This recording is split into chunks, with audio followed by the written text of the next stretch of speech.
العالمين الرحمن الرحيم مالك يوم الدين إياك نعبد وإياك نستعين اهدنا الصراط المستقيم صراط الذين أنعمت عليهم غير المغضوب عليهم ولا الضالين۔ اللہ رب العالمین سے صراط مستقیم کے مطالبہ کرنے کے بعد انسان اللہ رب العالمین سے یہ درخواست کرتا ہے صراط الذین انعمت علیہم، اللہ ان لوگوں کے راستے پہ چلنے کی توفیق عطا فرما جن پر تو نے انعام کیا ہے، اللہ اس راستے کی طرف رہنمائی عطا فرما جن پر تو نے انعام کیا ہے۔ غیر المغضوب علیہم، اللہ انعام یافتہ لوگوں کے راستے پہ چلنے کی توفیق عطا فرما۔ غیر المغضوب علیہم، اللہ ان لوگوں کے راستے سے محفوظ رکھنا، ان لوگوں کے راستے پہ ان لوگوں کی روش، ان لوگوں کے طرز عمل، ان لوگوں کی رویہ اپنانے سے اللہ ہمیں بچا کے رکھنا جن پر تیرا غضب نازل ہوا ہے۔ والضالین، اور جو گمراہ لوگ ہیں گمراہ لوگوں کے راستے پر بھی چلنے کی اللہ ہمیں توفیق نہیں دینا۔ صراط کے حوالے سے ہم یہ بات عرض کر چکے ہیں۔ اسی مختصر سے صورت کے اندر اللہ رب العالمین نے 3 قسم کے راستے ذکر کیا ہے۔ ایک صراط الذین انعمت علیہم، دوسرا راستہ ایک راستے پہ چلنے کا حکم دیا، ایک راستے کا ہم اللہ رب العالمین سے توفیق اور مدد مانگتے ہیں، اور باقی 2 راستوں سے اللہ رب العالمین سے ہم پناہ مانگتے ہیں۔ اسی لیے حق کا راستہ ایک ہی ہے، جبکہ باطل مختلف راستوں سے اس کے متعدد راستے ہیں۔ اسی لیے حق کو اللہ رب العالمین نے لفظ نور کے ساتھ بھی استعمال کیا تو بھی مفرد ذکر کیا ہے، اور راستہ بھی اللہ رب العالمین نے حق کا ایک ہی راستہ ہے۔ باطل کے متعدد راستے ہیں، متعدد طریقے ہیں، تو یہاں پہ سر فہرست 2 راستوں سے ہم اللہ رب العالمین سے پناہ مانگ رہے ہیں۔ اللہ صراط مستقیم پہ چلنے کی توفیق عطا فرمانا، اللہ مغضوب علیہم اور ضالین کے راستے پہ چلنے سے اے اللہ تو ہمیں محفوظ فرمانا۔ تو یہاں پہ غیر المغضوب علیہم، مغضوب علیہم قرآن مجید میں اللہ رب العالمین نے اللہ رب العالمین کے جو غضب، جن کاموں کی وجہ سے انسانوں پر اللہ رب العالمین کے غضب کے انسان مستحق ہونے کے جو امور ہے وہ لگ بھگ 22 امور کا قرآن مجید نے تذکرہ کیا ہے۔ جو لوگ ان 22 کاموں میں سے کسی بھی کام کا مرتکب ہونے کی صورت میں اللہ رب العالمین نے ان کے لیے غضب کی وعید سنایا ہے۔ یہاں پہ مغضوب علیہم سے مراد بعض لوگ یہ تفسیر اور تفصیل سننے کے بعد یہ سمجھ بیٹھتے ہیں اب غضب یہودیوں پر ہی نازل ہوا ہے اور یہودیوں پر ہی نازل ہوتے رہیں گے، ہم اس غضب سے بچے ہوئے ہیں۔ نہیں، جو بھی یہودیوں کی روش، جو بھی یہودیوں کے طرز عمل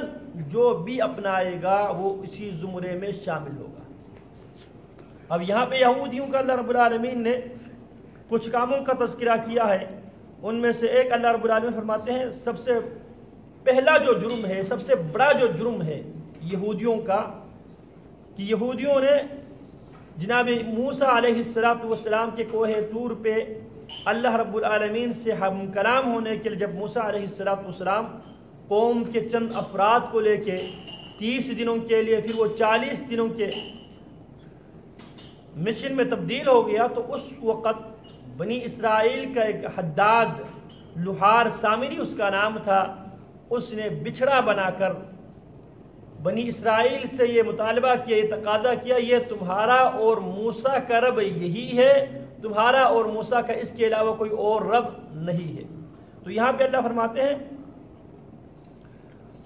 کہ ان لوگوں نے یہ کام کرنے کی وجہ سے اللہ رب العالمین نے ان کے اوپر غضب نازل کیا، اور اس غضب کے اندر وہ تمام لوگ شامل ہیں جو یہودیوں کے طرز عمل پہ چلتے ہیں۔ شاہ ولی اللہ محدث دہلوی رحمۃ اللہ علیہ لکھتے ہیں وَبِالْجُمْلَةِ فَإِنْ شِئْتَ أَن تَرَى نَمُوذَجَ الْيَهُودِ، اگر ان تمام بحث کو کرنے کے بعد فرماتے وَبِالْجُمْلَةِ فَإِنْ شِئْتَ، اگر تو یہ چاہے انترا نموذج الیہودی، یہودیوں کا کوئی ہم پلہ یا یہودیوں کے طرز پر عمل کرنے والے اگر کسی کو دیکھنا چاہتے ہیں جو یہودیوں کے طرز عمل پہ اور یہودیوں کی رویہ اپنانے والوں کا اگر تم دیکھنا چاہے، فانظر الی علماء السوء،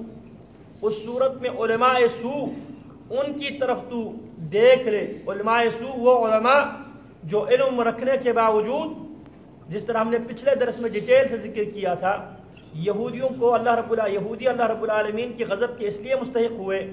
کیونکہ یہودی علم رکھنے کے باوجود وہ اس علم پہ عمل کرنے کے بجائے اس علم کے اس راستے کے وہ انکاری تھے۔ جس طرح ہم نے ڈیٹیل سے ذکر کیا، موسیٰ علیہ السلام کے ساتھ جب مصر سے نکلے، بحر قلزم کے کنارے پہ پہنچے، وہاں پر بھی انہوں نے اللہ رب العالمین کی قدرت کا مشاہدہ کیا۔ اللہ رب العالمین نے ان کے لیے محفوظ راستہ دیا۔ پھر وہاں سے تھوڑا سا آگے چلتے ہیں، وہاں پہ جب وہ سینا میں پہنچے، صحرائے سینا پہ، تو اللہ رب العالمین نے ان کے لیے وَظَلَّلْنَا عَلَيْكُمُ الْغَمَامَ وَأَنزَلْنَا عَلَيْكُمُ الْمَنَّ وَالسَّلْوَىٰ، یہ ساری اللہ رب العالمین کی قدرت کے مناظر دیکھنے کے باوجود جب تھوڑا سا آگے گزرے، وہاں پہ قوم کو شرک کرتے ہوئے پایا، تو آگے سے موسیٰ علیہ السلام سے بھی تقاضا کرنے لگے، موسیٰ ہمارے لیے بھی کوئی اس طرح کی کوئی معبود بناؤ جس طرح ان لوگوں کے پاس معبود ہے۔ اسی طرح جب موسیٰ علیہ السلام نے بنی اسرائیل سے کہا کہ تم ارض مقدسہ میں داخل ہو جاؤ، فلسطین میں بیت المقدس میں داخل ہو جاؤ، جہاں پہ جناب ابراہیم علیہ السلام اور جناب اسحاق علیہ السلام جنہوں نے بیت المقدس کی بنیاد رکھی تھی، اس مسجد کی تعمیر کی تھی، لہٰذا جب ان سے کہا گیا ارض مقدسہ میں داخل ہو جاؤ، کیا کہنے لگے یہودی؟ اذهب انت وربك فقاتلا انا هاهنا قائدون، موسیٰ تو جا اور تیرا رب جا،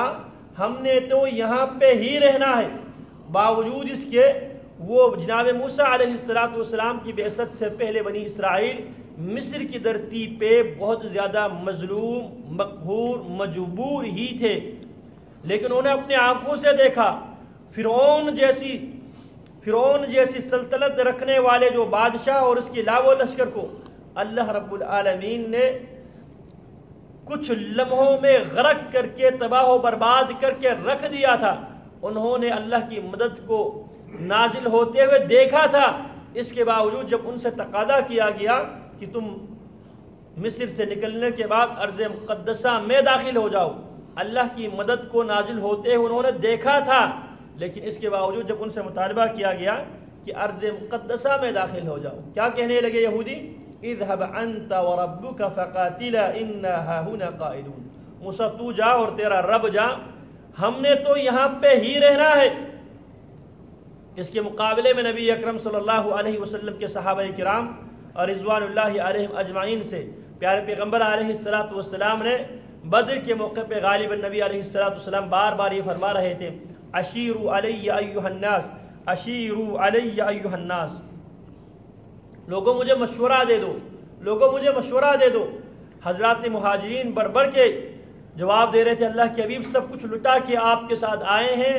اب مزید جو کچھ ہے اس کو بھی چھوڑ کر اس کو بھی آپ کے لیے قربان کرنے کے لیے ہم تیار ہیں۔ لیکن نبی علیہ السلام حضرات انصار کے رائے معلوم کرنا چاہ رہے تھے،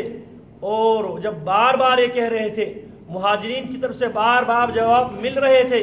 لیکن انصار کی طرف سے جب تک جواب نہیں ملے، نبی علیہ السلام بار بار کیا فرما رہے ہیں؟ اشیروا علی ایھا الناس، لوگوں مجھے مشورہ دے دو، ہمیں کرنا کیا چاہیے۔ اب انصاریوں کے سردار جناب سعد بن معاذ رضی اللہ تعالیٰ عنہ سمجھ گئے نبی علیہ السلام کی مقصود کیا ہے، فرمانے لگا اللہ کے حبیب لو امرتنا ان نخوض بحرا لخذناه، اللہ کے حبیب اگر آپ ہمیں سمندر کے کنارے پہ لے جا کے اگر سمندر میں کودنے کا بھی آپ حکم دے، ہم ذرہ برابر بھی تعمل کیے بغیر آپ کے حکم پر عمل کرتے ہوئے سمندر میں کودنے کے لیے بھی تیار ہیں۔ اللہ کے حبیب ہمارے طرف سے آپ کو یہ جواب نہیں ملے گا جو جواب بنی اسرائیل نے موسیٰ علیہ السلام کو دیا تھا، اذهب انت وربك فقاتلا انا هاهنا قائدون، موسیٰ جا تو اور تیرا رب، ہم نے تو یہاں پہ ہی بیٹھے رہنا ہے، بلکہ اللہ کے بھی ہمارے طرف سے جواب یہ ہوگا اذهب انت وربك فقاتلا انا معكما مقاتلون۔ اللہ کے حبیب ہمارے جواب سن لے، ہم موسیٰ کی قوم کی طرح یہ جواب نہیں دیں گے، بلکہ ہم یہ جواب دیں گے اذهب انت وربك فقاتلا، تو جا اور تیرا رب جا، فقاتلا تو دونوں ان سے لڑ، انا معكما مقاتلون۔ اے اللہ کے حبیب ہم آپ کے ساتھ، آپ کے آگے سے، آپ کے پیچھے سے، دائیں سے، بائیں سے، ہر طرف سے ہم آپ کے دفاع کرتے ہوئے ہم لڑنے کے لیے، سب کچھ لٹانے کے لیے تیار ہیں۔ اسی لیے جب مشرکین مکہ کی طرف سے مبارزہ کے لیے عتبہ شیبہ، جب یہ لوگ میدان بدر میں سب سے پہلے میدان میں آئے اور انہوں نے مطالبہ کیا ہم مبارزہ کرنا چاہتے ہیں، اگر ہے کوئی ہمارے مقابلہ کرنے والے، تو اس وقت سب سے پہلے حضرات انصار میں سے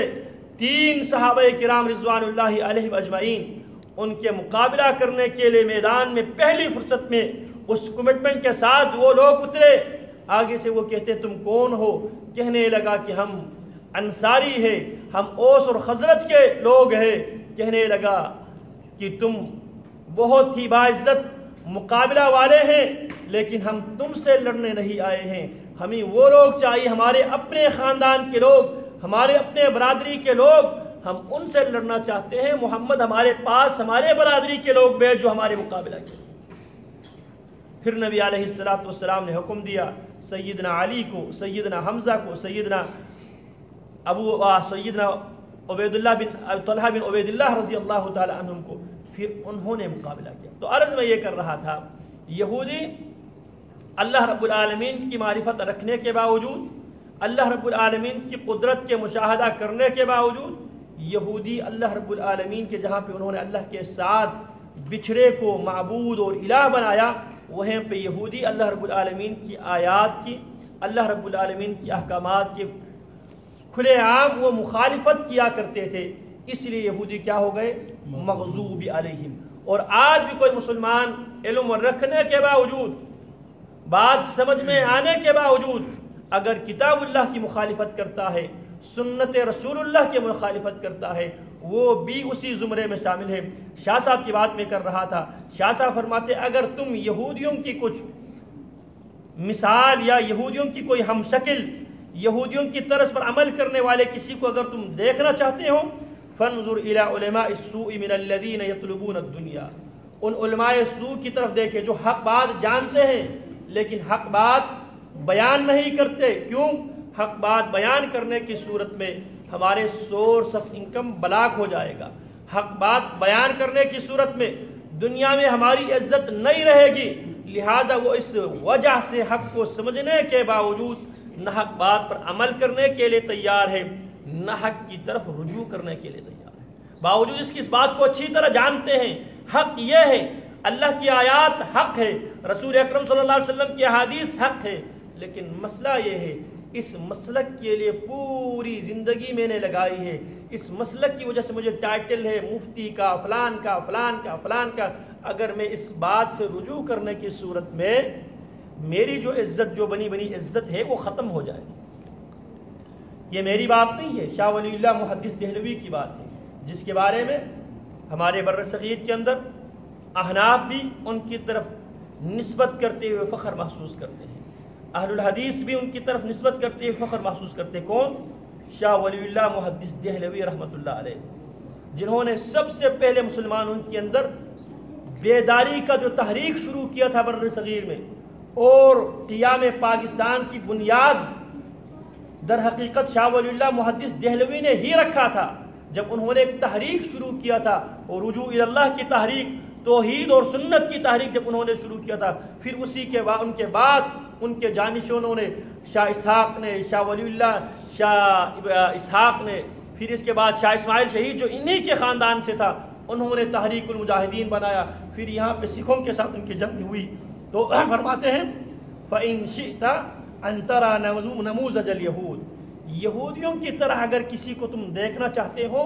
تو امت مسلمہ کے علماء سوء کی طرف دیکھیں، الذین یطلبون الدنیا، جو دنیا کی طرف میں دین کے حقائق سے وہ چشم پوشی کرتے ہیں، وقد اعتادوا التقلید السلفی، اور فرماتے ہیں یہ لوگ جو علماء سوء اپنے آپ کو اس بات کی عادی بنا چکے ہیں، کس کے؟ اپنے اسلاف کے تقلید کے اپنے آپ کو عادی بنا چکے ہیں۔ اور شاہ ولی اللہ محدث دہلوی خود فرماتے ہیں یہ تقلید کے روش کب شروع ہوا؟ فرماتے ہیں یہ چوتھی صدی ہجری کے آغاز میں، تیسری صدی ہجری کے بعد یہ تقلید کا جو روش امت کے اندر شروع ہوا، اس سے پہلے قرون مفضلہ میں تقلید کوئی نام کی چیز نہیں تھی۔ فرماتے ہیں وَقَدْ اِعْتَادُوا تَقْلِيدَ السَّلْفِ، یہ لوگ عادی ہو چکے ہیں اپنے اسلاف کے تقلید کے، وَأَعْرَضُوا عَنِ النُّصُوصِ الْكِتَابِ وَالسُّنَّةِ، اگر کسی نے یہودیوں جیسے کسی کو دیکھنا ہے علماء سوء کی طرف دیکھے، کیوں؟ ایک تو وہ دنیا کے طالب ہے، دوسری بات وہ لوگ دنیا کی طالب ہونے کے ساتھ ساتھ یہ لوگ تقلید کے عادی بن چکے ہیں، اور تیسرا جرم وہ کتاب و سنت کی جو نصوص ہے اس سے وہ اعراض کرتے ہیں، منہ موڑتے ہیں۔ وَتَمَسَّكُوا بِتَعَمُّقِ التَّعْوِيلَاتِ الْفَاسِدَةِ كَانَتْ سَبَبُ هِلَاكِهِمْ، قرآن و سنت کے مقابلے میں فاسد تعویلات کو وہ اپناتے ہیں، یہی ان کی ہلاکت کا سبب ہے۔ اللہ رب العالمین صحیح معنوں میں کتاب و سنت کو سمجھ کر اس کے مطابق عمل کرنے کی توفیق عطا فرمائے۔ وصلی اللہ وسلم علی نبینا محمد۔